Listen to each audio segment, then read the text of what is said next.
Hello everyone, আসসালামু আলাইকুম। তো আজকে আমরা ভাইয়া যেটা করব সেটা হচ্ছে কি কুমিল্লা বোর্ড ২০২৩ এর সৃজনশীল সমাধান করব আলোর প্রতিফলন অধ্যায়ের। তো দেখো এইখানে উদ্দীপকটা আমি তুলে দিছি জাস্ট। আর এখানে তোমাদের প্রশ্ন উদ্দীপক দুটোই দেয়া থাকবে। ঠিক আছে ভাইয়া? বুঝার সুবিধার্থে আমরা এখানে এটা লিখে নিছি। আর এখানে তোমাদের প্রশ্ন উদ্দীপক দুটোই দেয়া আছে। তো এখানে দেখো কি দেয়া আছে? এখানে হচ্ছে একটা অবতল দর্পণ দেয়া আছে। এরপর দেয়া আছে যে কি? এই যে PQ একটা বস্তু দেয়া আছে যেই বস্তুটার দৈর্ঘ্য ১২ সেন্টিমিটার। এটা দেয়াই আছে। PQ বস্তুটার মানে প্রকৃত একটা বস্তু PQ এই বস্তুটার দৈর্ঘ্য দেয়া আছে ১২ সেন্টিমিটার। আর C হচ্ছে সেন্ট্রাল মানে বক্রতার ব্যাসার্ধ। আর F হচ্ছে ফোকাস দূরত্ব। আর O তো জানোই কি মেরুবিন্দু। তো এখানে আরো দেয়া আছে উদ্দীপক কি দেয়া আছে OC। এই যে এখানে তোমরা উদ্দীপকটা সহ প্রশ্ন সহ সবকিছু দেখো একদম এখানে ছবি তুলে দেওয়া হইছে। তো এখানে OC দেয়া আছে কত? OC ১০ centimetre. O আর C এই যে এতটুকুর দূরত্ব মানে বক্রতার ব্যাসার্ধ ১০ সেন্টিমিটার দেয়া আছে। আর তাহলে সিপি এখানে কত দেয়া আছে? CP ১২ centimetre. এটা তো দেয়াই আছে, এখানে লেখাই আছে। তো এখন আমাদের বলছে চিত্রে লক্ষ্যবস্তুর বিম্বের দৈর্ঘ্য নির্ণয় করতে বলছে। কি বলছে ভাইয়া? লক্ষ্যবস্তুর দৈর্ঘ্য দেয়া আছে। লক্ষ্যবস্তুটার দৈর্ঘ্য দেয়া আছে। আমাদের এখন বিম্বের দৈর্ঘ্য নির্ণয় করতে বলছে। তো ভাই আমরা বিম্বের দৈর্ঘ্য কিভাবে নির্ণয় করতে পারি? বলো তো দেখি। আমরা বিম্বের দৈর্ঘ্য কিভাবে নির্ণয় করতে পারি? আমরা বিবর্ধন থেকে বিম্বের দৈর্ঘ্য নির্ণয় করতে পারি না? কি ভাইয়া? আমরা বিবর্ধন থেকে বিম্বের দৈর্ঘ্য নির্ণয় করতে পারি না? এই যে আমরা জানতাম, আমরা কি জানতাম যে বিবর্ধন m সমান কি জানতাম? L prime by L, L prime by L, তাই না? L প্রাইম হচ্ছে কি বিম্বের দৈর্ঘ্য আর L হচ্ছে কি প্রকৃত বস্তুর দৈর্ঘ্য। তো আবার আমরা আরো একটা জানতাম কি? M ইকুয়াল আরো জানতাম কি? M ইকুয়াল আরো জানতাম V বাই U। এখানে V কি? V কি ভাইয়া? V হচ্ছে বিম্বের দূরত্ব। এই যে দর্পণ থেকে বিম্বের দূরত্ব হচ্ছে V। আর U কি? U হচ্ছে প্রকৃত বস্তুর দূরত্ব। তো দেখো এই ইকুয়েশনটা থেকে ভাইয়া আমরা একটা ফর্মুলা নিয়ে আসতে পারি না? ফর্মুলা বলতে আমরা এই প্রশ্নের সমাধানটা করতে পারি না? দেখো এখানে বলছে চিত্রে লক্ষ্যবস্তুর দৈর্ঘ্য নির্ণয় করো। তো দৈর্ঘ্য নির্ণয় করতে গেলে আমরা যে সূত্র ব্যবহার করব সেটা হলো m equal L prime by L মানে বিম্বের দৈর্ঘ্য বাই বস্তুর দৈর্ঘ্য। তা আমাদের প্রশ্ন বলছে এই যে L প্রাইমটা বের করতে মানে বিম্বের দৈর্ঘ্যটা বের করতে বলছে। তো আমাদের এখানে বস্তুর দৈর্ঘ্য দেয়া আছে। কত দেয়া আছে? এই যে ১২ সেন্টিমিটার দেয়া আছে। তাহলে আমরা m equal L prime by L এখান থেকে L যদি বের করতে যাই তাহলে আমাদের m বের করতে হবে না? বিবর্ধন বের করতে হবে না? অবশ্যই বিবর্ধন বের করতে হবে। কিন্তু উদ্দীপকে আমাদের কোথাও বিবর্ধন দেয়া নাই। তো তাহলে আমরা কি করব? বিবর্ধন আমরা বের করে নেব। বিবর্ধন বের করব কিভাবে? আমরা বিবর্ধন ইকুয়াল m ইকুয়াল আমরা আরো একটা জানি কি এই যে এটা v বাই u মানে প্রতিবিম্বের দূরত্ব বাই প্রকৃত বস্তুর দূরত্ব। এটা ইকুয়াল m জানি। তাহলে আমরা এই দুটো থেকে আমরা প্রথমে বিবর্ধন বের করব। এই বিবর্ধন থেকে আমরা এরপর L প্রাইম বের করব কারণ L ও দেয়া আছে, বিবর্ধন দেয়া নাই। বিবর্ধনটা এখান থেকে বের করব। এখান থেকে বের করার পর আমরা L প্রাইম বের করব। কিন্তু ভাই এখানে আরো একটা সমস্যা দেয়া আছে। আরেকটা সমস্যা কি? এই যে ভিটা আবার আমাদের দেয়া নাই। কি নাই ভাইয়া? ভিটা। ভি হচ্ছে কি? প্রতিবিম্বের দূরত্ব। প্রতিবিম্বের দূরত্ব মানে এই লক্ষ্যবস্তুটার, এই প্রকৃত বস্তুটার প্রতিবিম্বের দূরত্বটা কোথায় হবে এটা উদ্দীপকের কোথাও দেওয়া নাই। এটা আবার বের করার জন্য মানে প্রতিবিম্বের দূরত্বটা আমাদের বের করার জন্য আমরা আরো একটা সূত্র জানি। কি জানি? 1/f মানে ফোকাস দূরত্ব সমান 1/u প্লাস 1/v। এই সূত্রটাও আমরা জানি। এখান থেকে আবার আমরা ভিটা বের করতে পারবো। কারণ এই যে লক্ষ্যবস্তুর দূরত্বটা দেয়া আছে আমাদের কোথায়? এই যে এই বস্তুটার দূরত্ব CO, OC ১০ সেন্টিমিটার আমাদের দেয়া আছে। ফোকাস দূরত্ব আমরা বের করে নিতে পারি এই OC থেকে। কারণ এই যে ফোকাস দূরত্ব সমান কি? এই OC এর অর্ধেক। এখান থেকে আমরা ফোকাস দূরত্ব বের করে নিতে পারি। তারপর আমরা ইউ আর এফ তো জানাই আছে। ভি বের করতে পারবো। ভি বের করে আমরা এখান থেকে বিবর্ধন বের করব। বিবর্ধন বের করে এখান থেকে আমরা এল প্রাইম বের করব। তো চলো আমরা ধাপে ধাপে করার চেষ্টা করি। তো তাহলে আমরা কি করব? প্রথমে আমরা গ নম্বর দিব। সমাধান। সমাধান। আমরা কি জানি? প্রথমে আমাদের যেটা বের করতে হবে এখান থেকে আমাদের ভি বের করতে হবে। তাই না ভাইয়া?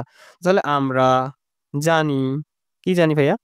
আমরা জানি 1/f ইকুয়াল টু 1 বাই আচ্ছা এটা 1/u প্লাস 1/v, তাই না ভাইয়া? ওকে। এখানে কি দেয়া আছে? এখানে দেয়া আছে কি? এই যে বস্তুর দৈর্ঘ্য তো দেয়াই আছে। এটা আমরা পরে বের করি। বস্তুর দৈর্ঘ্য আমরা পরে। বস্তুর দূরত্ব আমরা প্রথমে বের করি। বস্তুর দূরত্ব উদ্দীপক থেকে আমাদের দেয়া আছে। এখান থেকে নিই। বস্তুর দূরত্ব ইউ সমান কি? বস্তুর দূরত্ব ইউ সমান কি ভাইয়া? এই যে এটা পুরোটা বস্তুর দূরত্বটা, এই যে বস্তুর দূরত্বটা এখানে না, ও থেকে এতটুকু দূরত্ব কত? ১০ সেন্টিমিটার। এই যে ওসি দেয়া আছে। OC equal to ১০ centimetre. এরপর কি ফোকাস দূরত্ব? ফোকাস দূরত্ব। ফোকাস দূরত্ব সমান কি? এই যে এটার অর্ধেক, এই ওসি এর অর্ধেক। কারণ আমরা জানি ১০/২ তাহলে ৫ সেন্টিমিটার, তাই না ভাইয়া? ওকে। তাহলে ভি কত? V equal what? তো এখান থেকে আমরা তাহলে কি বের করতে পারি? 1/f এর মান বসাই দিতে পারি ৫ ইকুয়াল টু 1/u এর মান আমরা বসাই দিতে পারি কত? ইউ এর মান আমরা ১০ বসাই দিতে পারি প্লাস 1/v। তাহলে বা 1/v ইকুয়াল টু আমরা কি এই যে 1/v টা এখানেও যদি রাখি তাহলে 1/v ইকুয়াল টু কি দাঁড়ায়? 1/5 মাইনাস 1/10, তাই না ভাইয়া? তারপর আমরা দেখো কি লিখতে পারি তাহলে এখান থেকে 1 বাই এই যে ভি ইকুয়াল টু কি লিখতে পারি, এই যে 10 আর 5 এর লসাগু 10, এখানে 10 কে 5 দিয়ে ভাগ করলে 2, 10 কে 10 দিয়ে ভাগ করলে 1, ইকুয়াল টু কত হয়? উপরে হয় 1, নিচে হয় 10, তাই না ভাইয়া? তাহলে অতএব আমরা কি লিখতে পারি? অতএব ভি ইকুয়াল টু কি লিখতে পারি? ভি ইকুয়াল টু কি লিখতে পারি? এই যে ভিটাকে উল্টাই দিলাম, 10 টাকে উল্টাই দিলাম, তার মানে ভি ইকুয়াল 10 সেন্টিমিটার। এটা কি? এটা হচ্ছে প্রতিবিম্বের দূরত্ব। এই যে এইখান থেকে প্রতিবিম্বটা যেখানে হবে সেটার দূরত্ব ভি আমরা পাইলাম। ওকে ভাইয়া? ওকে, খুব ভালো কথা। এরপর আমরা কি করব? এরপর আমরা এই যে এটা থেকে ভি বের করলাম না? এখন আমরা বিবর্ধনটা বের করব। বিবর্ধনটা বের করার পরেই আমরা এই সূত্র দিয়ে আমরা প্রতিবিম্বের দৈর্ঘ্যটা বের করতে পারব। ওকে ভাইয়া? ওকে, তো চলো আমরা এইবার কি করব? এইবার আমরা বিবর্ধন বের করব। ওকে ভাইয়া? ওকে। তো এখান থেকে আমরা কি? আমরা আবার এভাবে লিখতে পারি যে আবার কি লিখতে পারি? বিবর্ধন m equal to V by U. এটাকে আমরা একটু কি মডুলাস দিতে পারি। কারণ কি? কারণ যেটাই হোক না কেন পজিটিভ নেগেটিভ আমরা এটাই ব্যবহার করব। মানে পজিটিভটা ব্যবহার করব। তাহলে ভি কত? ভি হচ্ছে 10, ইউ কত? ইউ হচ্ছে এই যে এখান থেকে আমরা জানি কি?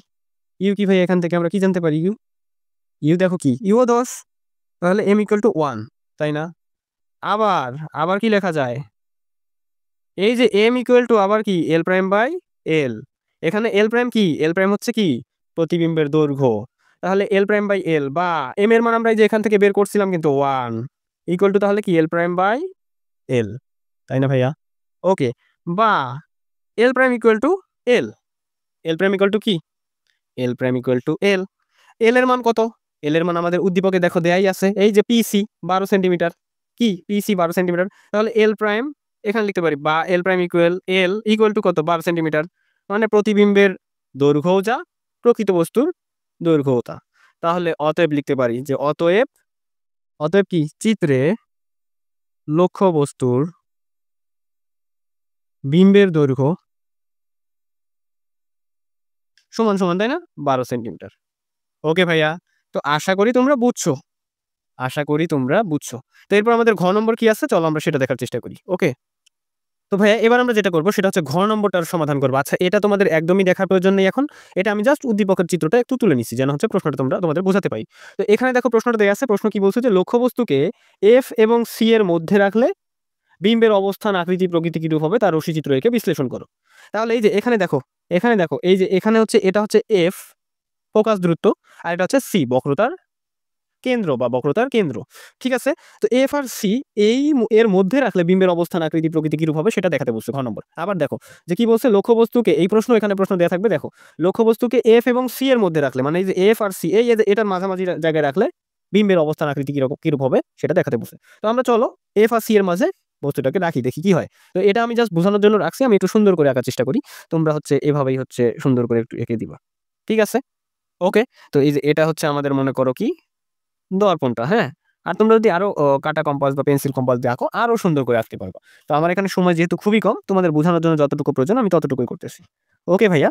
ওকে। তো তাহলে আমরা এখানে দিলাম, এটা হচ্ছে কি অক্ষরেখা, তাই না? তো এটা মনে করো O, হ্যাঁ?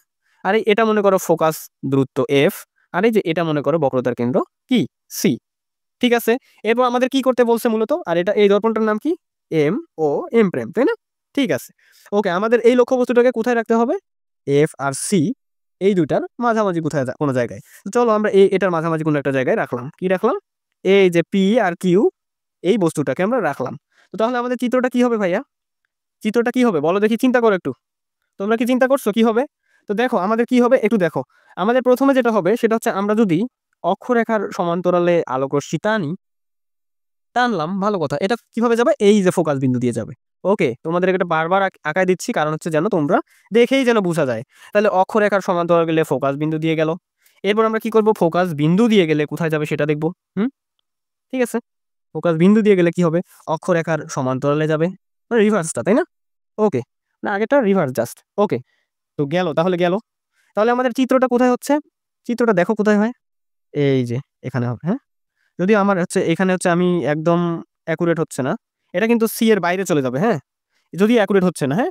এখানে যদি আমরা একদম মাপ সুন্দর করে দিতাম, আবার এই চিত্রটাকেও যদি আমরা কি কাটা কম্পাস বা পেন্সিল কম্পাস দিয়ে আঁকতাম তাহলে হচ্ছে সুন্দর হইতো, হ্যাঁ?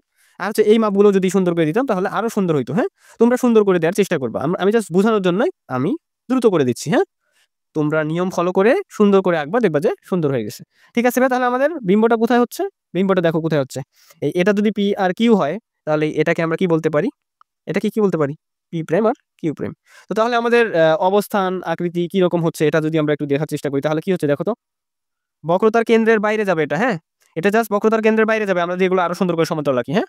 তো তাহলে অবস্থান হবে বক্রতার কেন্দ্রের বাইরে। আর আকৃতি কিরকম হবে দেখো তো? আকৃতি আকৃতি বিবর্ধিত হবে, মানে বড় হইছে, তাই না? বিবর্ধিত হবে, তাই না? প্রকৃতি কিরকম হবে? প্রকৃতি বাস্তব ও উল্টো। আচ্ছা ভাই দেখো, একটা কথা বলি। সেটা হচ্ছে আমি যদি এটা যদি আমরা পেন্সিল কম্পাস দিয়ে সুন্দর করে আঁকতাম, পেন্সিল কম্পাস দিয়ে কি সুন্দর করে আঁকতাম, আর এই সব রেখাগুলো আরো সুন্দর করে দিতাম, তাহলে এটা আসলে কি কেন্দ্রের বাইরে চলে যাইতো একটু, হ্যাঁ? কেন্দ্রের কোথায় যাইতো? বাইরে চলে যাইতো। কারণ কি? কারণ এই যে আমরা এই মাপটা তো দেই নাই। এখান থেকে এতটুকু মাপ আমরা জাস্ট আইডিয়া করে দিলাম। আমি কি করছি? আমি জাস্ট আইডিয়া করে দিছি। দেখা যায় এই এখানে আসতো সিটা, হ্যাঁ? সিটা কোথায়? কেন্দ্রটা এখানে আসতো, হ্যাঁ? তাহলে কেন্দ্রের বাইরে চলে যাবে। অবস্থান কোথায়? অবস্থান মানে প্রতিবিম্বের অবস্থান। প্রতিবিম্বের অবস্থানটা কোথায় হবে ভাইয়া দেখো তো? প্রতিবিম্বের অবস্থান বক্রতার কেন্দ্রের বাইরে হবে, হ্যাঁ? বাইরে এর আগে আমরা কেন বাইরে হয়নি? কারণ হচ্ছে যে আমরা এই মাপটা এখান থেকে যে মাপটা এটা ঠিকভাবে দেইনি। মাপটা হবে কি? কেন্দ্র আর এই যে অক্ষরেখা মেরুবিন্দুর মাঝামাঝি জায়গায় ফোকাস দূরত্বটা হবে। কিন্তু আমরা কোনো মাপযোগ না দিয়ে কি করছি? আমরা জাস্ট আইডিয়া করার মতো আমি বসায় দিছি। যেন বোঝানো যায়, হ্যাঁ? বোঝানোর জন্য দ্রুত দিয়ে দিছি। ওকে ভাইয়া? ঠিক আছে। তো আশা করি তোমরা বুঝতে পারছো ঘ নম্বরটা। এরপর আমাদের নেক্সট কি সৃজনশীল আছে সেটা আমরা দেখার চেষ্টা করব। ওকে? আ ওকে, আল্লাহ হাফেজ আজকে। আচ্ছা ভাই, তোমাদের একটা কথা বলতে আমি ভুলে যাই। সেটা হচ্ছে যে তোমাদের যদি আমার ক্লাসগুলো যদি ভালো লাগে তাহলে তোমরা চ্যানেলটা সাবস্ক্রাইব করো, হ্যাঁ?